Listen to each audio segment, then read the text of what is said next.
Hi అండి. ఇంట్లోనే hotel స్టైల్లో గారెలు ఎలా వేయాలో ఈ వీడియోలో చూసేద్దాం. వీడియోని స్కిప్ చేయకుండా చివరి వరకు చూడండి.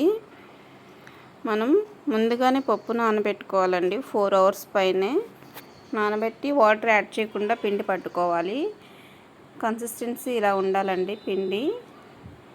గారెలకు వేసే ముందు ఆనియన్స్, మిర్చి, కొత్తిమీర సన్నగా తరిమి పెట్టుకొని యాడ్ చేసుకోవాలండి. ఇలా కలుపుకోవాలి. ఫ్రెష్గా పట్టుకున్న అల్లం వెల్లుల్లి పేస్ట్ కూడా యాడ్ చేసినట్లయితే చాలా టేస్ట్గా ఉంటుంది. అలాగే పక్కన బాణీ తీసుకొని ఆయిల్ వేసి హీట్ అయ్యే వరకు ఉంచాలి. హీట్ అయిన తర్వాత మాత్రమే వేయాలి. అప్పుడే చక్కగా వస్తాయండి. మనం పప్పు సరిగా పట్టినట్లయితేనే షేప్ అనేది మంచిగా వస్తుంది. చూడండి ఎంత చక్కగా వస్తున్నాయో. హోటల్లో లాగా చాలా క్రిస్పీగా ఉంటాయండి. చాలా టేస్టీగా ఉంటాయి. Healthy recipe. Please try.